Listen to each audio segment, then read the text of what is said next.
ನಾನು ಯಾರು ಗೊತ್ತಾ ನಿನಗೆ?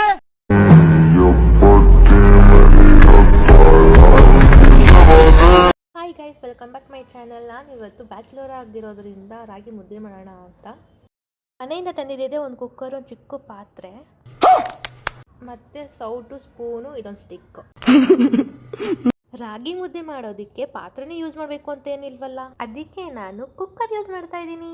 ನಾನು ಸ್ವಲ್ಪ ನನಗೆ ಎಷ್ಟು ಬೇಕೋ ಅಷ್ಟು ರಾಗಿ ಹಿಟ್ಟು, ಉಪ್ಪು, ನೀರು ಹಾಕ್ಕೊಂಡಿದ್ದೀನಿ ಕುಕ್ಕರಲ್ಲಿ. ಒಬ್ಬಳಿಗೆ ಬೇಕಾಗಿರೋ ಅಷ್ಟು ನೀರು ಹಾಕ್ಕೊಂಡು ಅದನ್ನು ಸ್ವಲ್ಪ ಬಾಯ್ಲಿಂಗ್ ಆಗೋದಕ್ಕೆ ಬಿಟ್ಟು ರುಚಿಗೆ ತಕ್ಕಷ್ಟೇ ಉಪ್ಪು ಹಾಕ್ಕೊಂಡಿದ್ದೀನಿ. ಕೆಲವರು ಹಾಕೋದಿಲ್ಲ ಮುದ್ದೆ ಮಾಡಬೇಕಾದ್ರೆ, ನಾನು ಹಾಕ್ಕೊಂಡಿದ್ದೀನಿ. ಇದಾದಮೇಲೆ ಮನೇಲಿ ಅಮ್ಮ ಮಾಡಬೇಕಾದ್ರೆ ನೋಡ್ಕೊತಾ ಇದ್ದೆ, ಹಿಟ್ಟನ್ನ ಸ್ವಲ್ಪ ನೀರಿಗೆ ಹಾಕ್ತಾರೆ, ಅದೇ ಥರ ಹಾಕಿ ಇದಾದಮೇಲೆ ನಮ್ಗೆ ಎಷ್ಟು ಬೇಕೋ ಹಿಟ್ಟು ನೋಡ್ಕೊತಾ ಹಾಕ್ಕೊಂಡು ಹೋಗ್ತಾ ಇರಬೇಕು ಸ್ವಲ್ಪನೇ. ನನ್ನ ಹತ್ರ ಮುದ್ದೆ ತಿರ್ಸೋದು ಕೋಲ ಆಗಲಿ ಲಟ್ಟಣಿಗೆ ಆಗಲಿ ಇಲ್ಲ, ಅದಕ್ಕೆ ಇಷ್ಟಕ್ಕೆಲ್ಲ ನಾನು ಸ್ವಲ್ಪ ಹದ ಮಾಡ್ಕೊತಾ ಇರ್ತೀನಿ. ನಾನು ರೂಮಲ್ಲಿ ಮುದ್ದೆ ಮಾಡ್ಕೊಳೋದು ನೋಡಿ ನಮ್ಮ ರೂಮ್ಮೇಟ್ ಎಲ್ಲ ನೀನು ಮುದ್ದೆ ಬೇರೆ ಮಾಡ್ತೀಯ ಅಂತ ಕೇಳ್ತಾ ಇದ್ರು. ಆಮೇಲೆ ನಾನು ಅನ್ಕೊತಾ ಇದ್ದೆ, ಕರ್ನಾಟಕದಲ್ಲಿ ಹುಟ್ಟಿ ಕನ್ನಡದವಳು ಆಗಿ ರಾಗಿ ಮುದ್ದೆ ಮಾಡಿಲ್ಲ ಅಂದರೆ ಹೇಗೆ ಅಲ್ವಾ? ರಾಗಿ ಹಿಟ್ಟು ಹಾಕಿದ್ಮೇಲೂ ಮತ್ತೆ ನೀರು ಥರ ಅನಿಸ್ತಾ ಇದ್ರೆ ನೀವು ಎಷ್ಟು ಬೇಕೋ ಅಷ್ಟು ಮತ್ತೆ ಹಿಟ್ಟು ಹಾಕ್ಕೊತಾ ಇರಿ. ಯಾಕಂದರೆ ನಾವು ಅಮ್ಮಂದಿರಲ್ವಲ್ಲ, ಒಂದು ಸತಿ ಹಾಕಿ ಕಳಿಸೋದಕ್ಕೆ.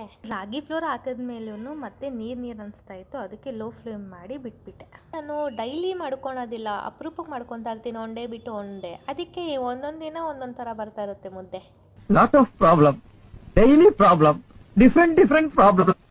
ನೋಡಿ ಅದೇ ಸರಿ ನಾನು ಹಿಟ್ಟು ಹಾಕ್ಕೊತಾ ಇದ್ದೀನಿ. ಬ್ಯಾಚುಲರ್ ಅಲ್ವಾ, ಅದಕ್ಕೇನೆ. ಅದೇ ಫ್ಯಾಮಿಲಿ ವುಮೆನ್ ಆಗಿದ್ಮೇಲೆ ಚೆನ್ನಾಗಿ ಮುದ್ದೆ ಮಾಡೋದನ್ನ ಕಲ್ತಿರ್ತೀನಿ. ಓಕೆ ಗೈಸ್, ಇದಾದಮೇಲೆ ಚೆನ್ನಾಗಿ ಕಲಿಸ್ಕೊಂಡು ಸ್ವಲ್ಪ ಹೊತ್ತು ಪ್ಲೇಟ್ ಮುಚ್ಚಿ ಸ್ವಲ್ಪ ಹೊತ್ತು ಬಿಟ್ಬಿಡುತ್ತೆ.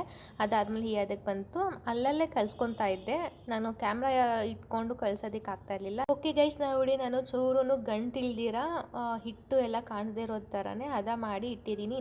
ಇದನ್ನು ಇನ್ನೊಂದು ಸರಿ ಲೋ ಫ್ಲೇಮಲ್ಲಿ ಇಟ್ಟು ಬಿಸಿ ಮಾಡ್ಕೊಳ್ಳೋಣ. ನೋಡಿ, ಈ ಅದಕ್ಕೆ ಬಂದ ಮೇಲೆ ಪ್ಲೇಟ್ಗೆ ಹಾಕ್ಕೊಂಡು ಉಂಡೆ ಕಟ್ಟೋದಕ್ಕೆ ಸ್ಟಾರ್ಟ್ ಮಾಡಬೇಕು. A few moments later. ನೋಡಿ ಎಷ್ಟು ಚೆನ್ನಾಗಿ ಮುದ್ದೆ ಕಟ್ಟಿದ್ದೀನಿ. ನನ್ನ ಹತ್ರ ಇರೋದೇ ಒಂದು ಪ್ಲೇಟು, ಸೊ ಅದರಲ್ಲೇ ಮುದ್ದೆ ಕಟ್ಟಿ ಅದರಲ್ಲೇ ತಿಂತಿದ್ದೀನಿ ಅಷ್ಟೇ. ಇದಕ್ಕೆ ನಾನು ಬದನೆಕಾಯಿ ಬೇಳೆ ಸಾಂಬಾರು ಮಾಡ್ಕೊಂಡಿದ್ದೆ, ಜೊತೆಗೆ ಉಪ್ಪಿನಕಾಯಿ.